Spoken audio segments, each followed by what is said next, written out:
situation. So this brother right here is going to initiate us into the temple of finance. All right, so we're talking about freedom. So now let's talk about financial freedom. Hold on, can I ask a question before you get started? Yeah, go right ahead. Do y'all really think reparations is going to solve the black problem financially? Well, that's part of the issue because without No. finance, there's no romance. So what dance do you get? You know what I'm saying? So what I'm saying is that anybody who has an organization has to be funded. I don't care if you're walking up the street selling papers. Every organization, whether it's a church, whether it's whatever, it has to have some type of funding. So you know you have to have money to survive. All right. But here's the thing, hey y'all, let's do like we do at the open mic. We pass the mic, right? So let's pass the mic. It's enough wine for us all to drink. So I'm gonna answer his question with what I had to present, because it's not good enough to just put money in people's hands, because as it said, a fool and that money are soon parted. You know, I've known people who blew through like, you know, a couple $1 million like it was nothing, and at the end of the day they ain't have nothing to show for it. You know, so simply putting money into our hands is not gonna solve anything.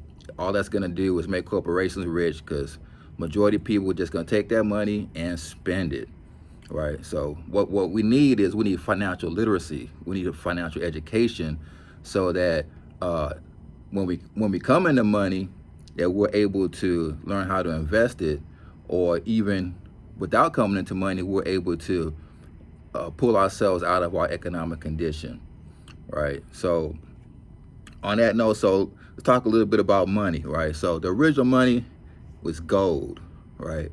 Gold has been money for over 5,000 years. We've been using gold as money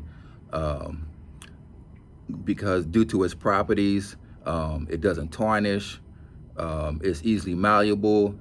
You can make it into different shapes and whatnot.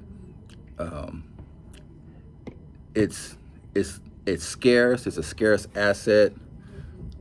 Meaning it's not just everywhere, so that scarcity adds to its value because of the law of supply and demand. The way that works is the greater the demand, the lower the supply, the greater the value, generally speaking, right? Then we also began to use silver as money as well. Now, silver is not although it's used as money, it also has a lot of industrial properties. Silver is used in solar panels, in the circuitry of solar panels. Silver is also used for water purification, and air filtration.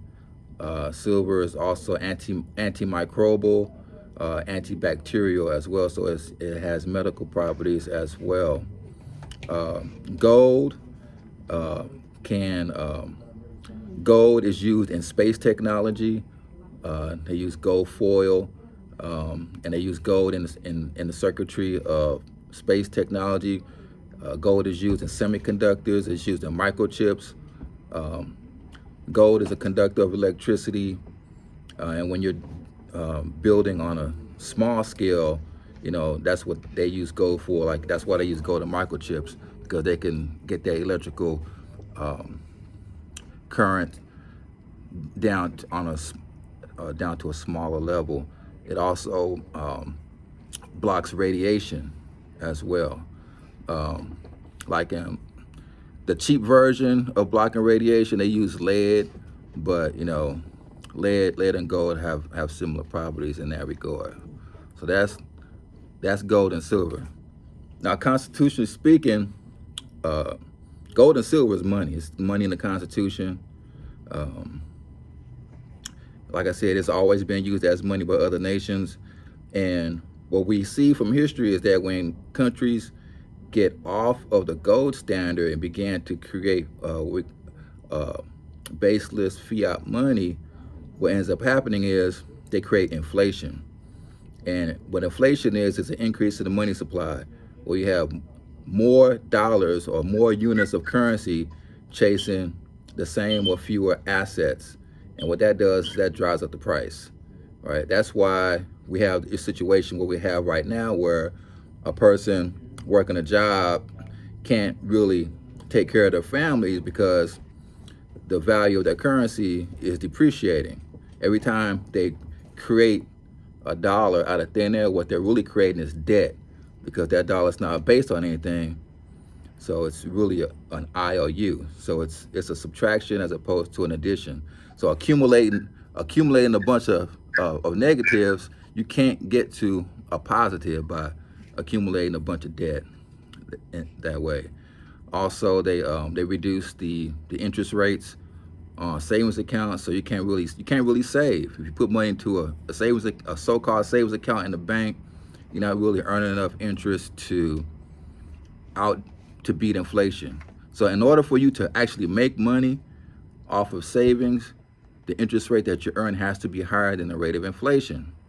Now, the rate of inflation that they talk about on the news, like the CPI and whatnot, those numbers are fudged, right? They don't incorporate the things of daily life that we actually spend money on. And those numbers are fudged on purpose because they base like their Social Security payments and stuff like that on the CPI. So when they talk about CPI inflation, like right now they're saying it's like 3%, but in reality, inflation is probably closer to like 20%, because that's about how much money they're creating, about 20 to 40% per annum. So that's your real level of inflation. So if you're not earning a higher rate of return on your money than inflation, then you're getting poorer and poorer and poorer every day. You don't see it, but you feel it. You know, you go shopping and, you know, that $100 ain't buying as much, or those packages are getting smaller and smaller. That's an illusion. That's like phase one of them raising prices. First they keep the price the same, but they shrink the box. So you're still paying the same face value, but you're not getting as much. The box is getting smaller and smaller until finally, you know, then they start raising the prices on you. Right. Like a bag of chips you spend 50 cents for and get half a bag. Right, half of it's full of air. Exactly. That's a perfect example. So after gold and money, then we had what's called, you know, stocks, right? So stocks is basically represent a portion of ownership in a company. Some stocks pay dividends, some stocks don't, right? But stocks is a paper asset, and it represents a unit of ownership. And now, and after the financial crisis of 2008, when all these banks basically ripped us off, Satoshi Nakamoto invented Bitcoin. Now, Bitcoin is an electronic form of currency that's not government issued. It's money of the people, created by the people, right? And the way that it's designed so that it can't be inflationary. It has a cap. You know, you can't go beyond a cap, which is 21 million Bitcoins. So that way you have it's embedded in the code so that it's anti-inflationary. Some would say deflationary. And because of that, it has an inherent scarcity built into it. Now, I know a lot of people talk about like there's all these other currencies out here like Ethereum and Dogecoin, et cetera, but the thing about the cryptocurrencies is this, right? So you have to look at the concept behind the coin. Why was Bitcoin created in the first place? It was created as an alternative to the current system, right? A lot of these other coins that are out here are basically trying to recreate the same system that we're living under now in an electronic form. Like Ethereum. Ethereum has no cap. No one knows how many Ethereums will be created, right? It's an inflationary currency. People talk about it because it's got smart contracts, this and that, blah, blah, blah. But Bitcoin has smart contracts as well, right? So the other comparisons between Bitcoin and other coins is this whole proof of stake versus proof of work concept. So proof of work means that you have to do work in order to create Bitcoin. This work is computation done by computers. They call it mining, where your computer computates to come up with a a prime number, and in order to mine the next block, and you get a reward for that.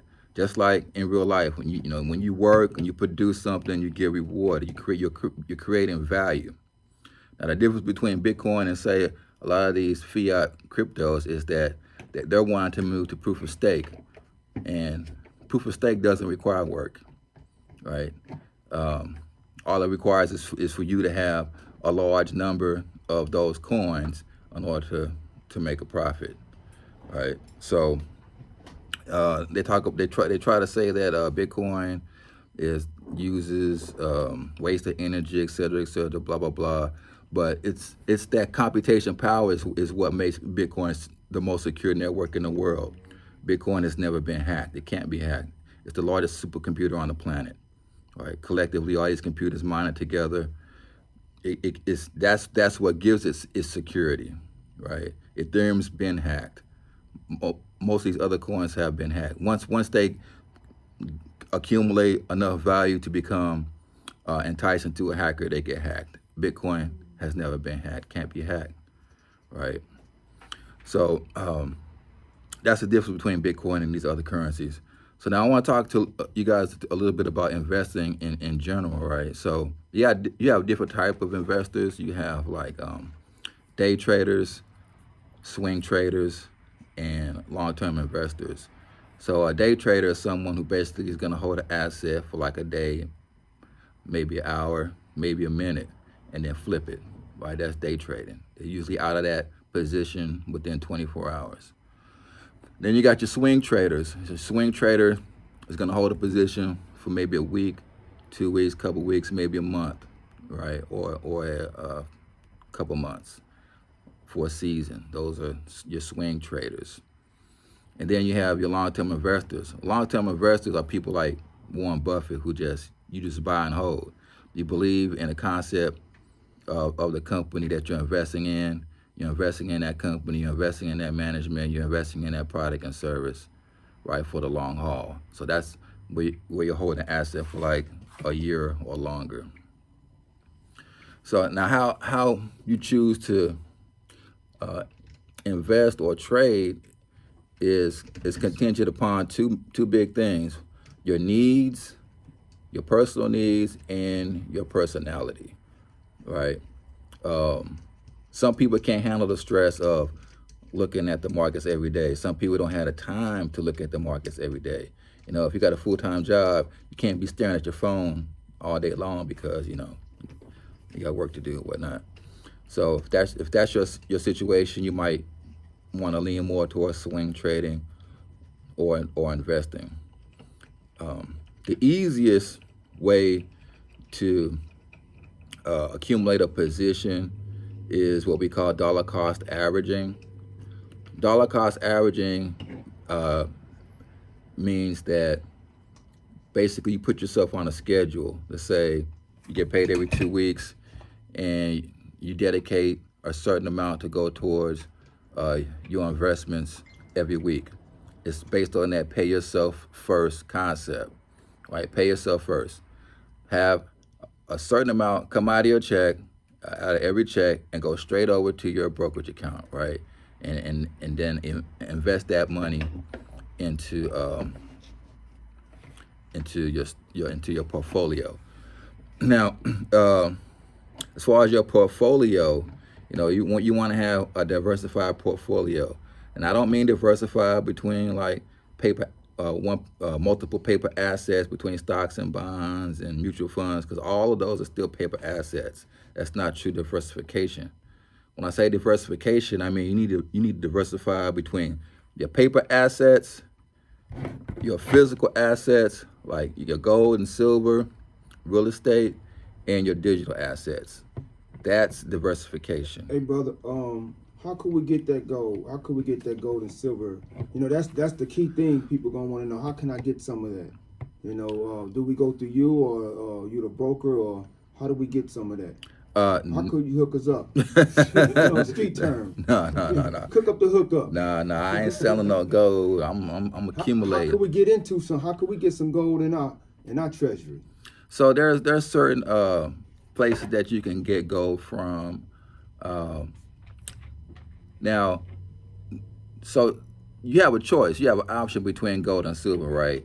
And what's going to influence which of those you're going to accumulate is going to be based on a couple of things. Like one, it's going to be based on the amount of money that you're trying to put in.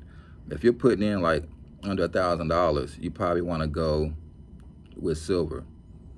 If you're going to be putting in more than $1,000, you probably want to go with gold, because with gold you can store more wealth in a smaller package, right? So like this one gold coin right here is worth about $1,100. So this is over $1,000 right here, and this gold coin. But this silver coin right here is only worth about $30. And you see it's bigger. $30 versus $1,000, right? Like how many of these do I need to equal to this, right? You see what I'm saying? So you're gonna, when you're accumulating silver, you're gonna run into a storage issue, right? So you have to take that into consideration, depending on how much silver you accumulate. But I can tell you this: there is a silver shortage. There is a high demand for silver right now. We're calling it the silver squeeze, because these banks are trading ETFs, silver ETFs, that don't have the silver to back it up, right? So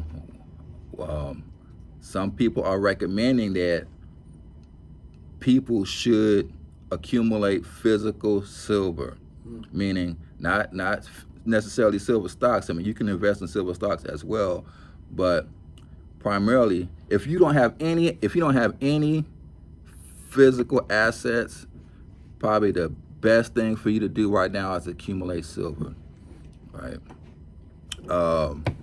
Now with silver, you can get that from your local coin dealer, and there's also some sites online that you can get gold and silver from, such as like Lear Capital.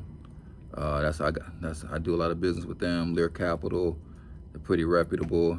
And then who else? Sprott Money. They store gold. So like if you have a pretty nice budget, you can have your gold stored in a vault. But you really want to get you some silver on hand first. I would recommend that right now, because silver has the greatest upside potential. I mean, we could see silver go to $100 an ounce, right? Right now right now it's at about $30, about $25 to $30 an ounce, but that can easily go to $100 an ounce. That's 3 times your money, right? You can triple your net worth just like that. Gold is still got some upside potential, but it's not likely to go up as fast as silver. I consider gold to be like my long-term investment. Like some people get into like life insurance and stuff like that. Thing about that is a lot of that money goes down the drain, in my opinion. To me, gold is my life insurance policy, right? I got enough gold to pay off my house. If something would have happened to me, you know, it's covered. This is my insurance. Gold is my insurance. It's my life insurance, and I plan on pass that down to my children. Now, silver, I consider my silver to be more like my savings account. So gold would be like my life insurance account. My life insurance. Silver would be like my savings account, right? You know, if I need to go to cash, I can cash that silver out if need be. You know, some people will take silver itself, you know, as currency, but if they don't, then you can always convert it over to that currency, and it doesn't matter what currency it is. It's going to have the same value worldwide. It's called the spot price. The spot price is the same no matter where you are in the world, right? So you're going to have a spot price. You can look that up on the internet. what the spot price is for the day if you're considering buying or selling any precious metals. Now, when you get into coins, there's going to be a bit of a premium. They're going to be above spot, maybe 5%, 5 or 10% above spot price, because it's not just raw gold. It's gold that has been manufactured into a specific weight, and also has artistic and collective value as well. Yeah. Now, may I ask a question? Yeah, go ahead. Okay, now dealing with the cryptocurrency, Ethereum, Bitcoins, and all that, versus KBC, which is karat gold bars and karat gold coins, which you can invest in that, and that itself is your real money.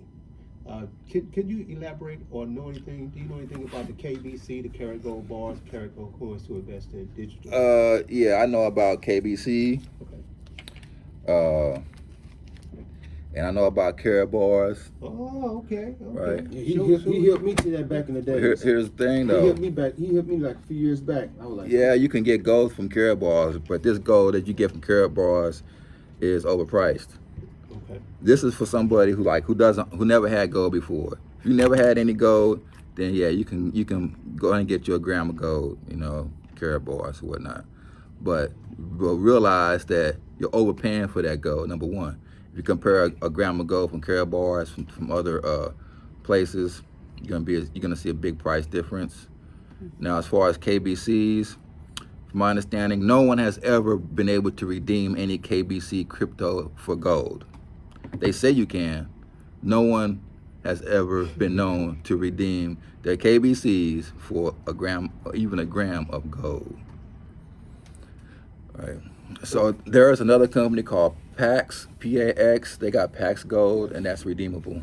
Now, what about the Asian yen to invest in? Yen. So when you talk about yen, you're talking about currencies. I don't necessarily trade currencies.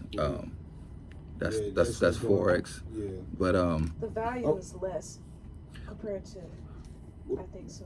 well, there's not a lot of volatility in the forex market. You may get like 1% moves, whereas like in crypto you may get like a 20% move, 40% move. In stocks you may get a 5 or 10% move. So like those that it doesn't have enough volatility for me personally. I'm more so in the stock market. And let me say this before I forget too, as far as like your portfolio allocation. There's something called the Dragon portfolio, which basically is an outline of how you should diversify your assets. And basically it's 80%, put 80% into things that pay you to own them, whether that be real estate or dividend paying stocks. Solar panels as well. They're paying you to set up solar panels. Or Well, whatever it is. Or TBD. It could be a business. Anything that pays you to own it. In other words, that creates cash flow.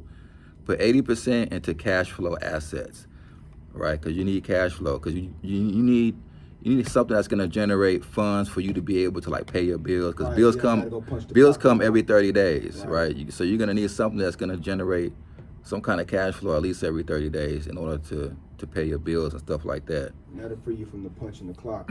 Right, and free you from punching the clock, as you said. So and then hold on, and then go the other 20% you want to put 10% into your insurance. So that would be like gold, right? Gold and silver would be your insurance, and that leaves another 10% for your speculative assets. That would be like your highly volatile assets, such as like cryptocurrencies, or then you also have like speculative stocks as well, like this AMC, GameStop type of deal. That's a lot. That's speculation. Those stocks aren't worth what they're selling for, but they have a lot of speculative interest in them, driving up the price. What were you about to say? all right, yeah, we got some guests from California. We got to bring in real fast, and we got another individual that's dealing with the crypto. Try to get. Go ahead, Nate. All right, so like I said, we're talking about financial freedom, and really, obtaining gold, silver, and Bitcoin is probably the most revolutionary act that you can do, because the people that are behind all this funny business, they're the banksters, and they're printing money out of thin air. They're controlling nations with nothing, right? Something with no value. So the most revolutionary act you can do is to pool these valuable resources amongst yourselves. Take that stuff off the market, so eventually what's going to happen is, if we pull these precious metals and this Bitcoin off the market, all their scams and on that house of cards is going to fall, right? Because they don't have the underlying assets to back those contracts, those options and ETFs that they're selling or whatnot. And then right now they're using these paper products to suppress the price of gold, and suppress the price of silver, and suppress the price of Bitcoin. So as far as some jewels that I can leave with you is, number one, you need to make a conscious decision, take action. All right, you need to figure out a set amount of money that you can take out of your regular source of income and dedicate that amount toward your investments. I don't care if it's $10 a week or $10 every 2 weeks. You got to start with something, right, and make it a regular habit, right? Wealth building is nothing but engaging in positive habits. You have to engage in these habits, and over time, your wealth will accumulate. You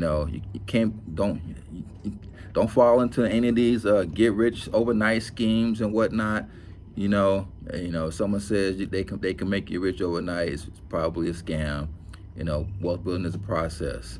Like I said, it's the result of practicing wealth building habits. So number one, pay yourself first. Put that set amount of money into your brokerage account. Like put it on autopilot. That's what I do. Right. So like I have one account where I have a set amount that come out of my check every 2 weeks. It goes into that account, and I have a predetermined list of stocks that I buy every Friday. Right. And I hardly ever look at that account. That's my dollar cost averaging account, and it consists 100% of dividend paying stocks. These are stocks that pay out dividends. A dividend is basically like profit sharing. Just for owning that stock, they're gonna cash you out. Usually 4 times per year, like every quarter. There are some that pay out monthly, but like the majority of them pay out every quarter.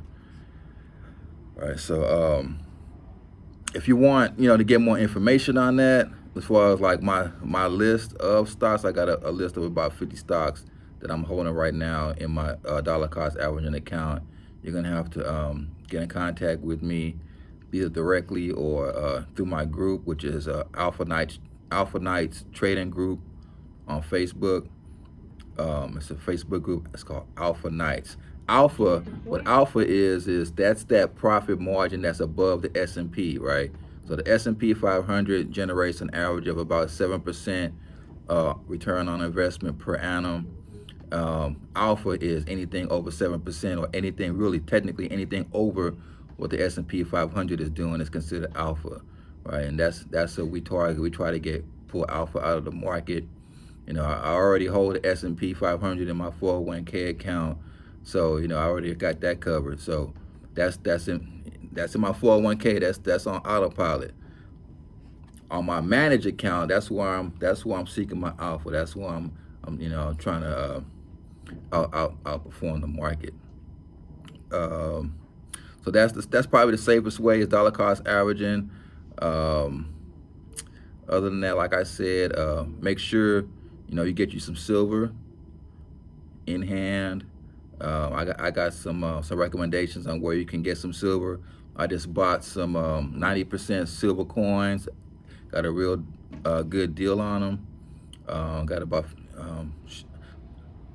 50, 100, 200. I got about 200 silver coins I just bought, 90% silver, mercury dimes, and I can connect you with that information as well. But do you have anybody have any specific like questions or? We have to. we probably what can probably be done is everybody just get your information. I need to get your email again, because what we're gonna do is, so people they want to get in debt and it just won't be words going in the air and forgotten about tomorrow. We're gonna get your links. We're gonna put it on a network so we can drive traffic straight. Yeah, that's cool. I'll give you my link to my Alpha Nice trading group, because that way Everybody I won't have to give me- repeat myself. Everything can be in all in one spot. Right, and like I said, Mr. Wise Up, Mr. I've Hey, been wanting to do that for my brokerage. Mr. account. Wise Up, Get Mr. Rise Up, into, the Wise Up, Mr. Rise Up, dividends and stuff like that. Mr. Rise Up, the Wise So I've Up. been on Seed Invest. Hey, What do you think do about you want to that? link up with this brother right here? I'm You not want to link up familiar with this Seed brother? Invest. Cause we pretty get ready to go. Do you want to link up with this brother? Cause he wants to. You're in Cincinnati. He's our along with King Darius the Great. He's the god of wealth. You know what I'm saying? He's like the scientist. He deals with the crypto and all that stuff, networking.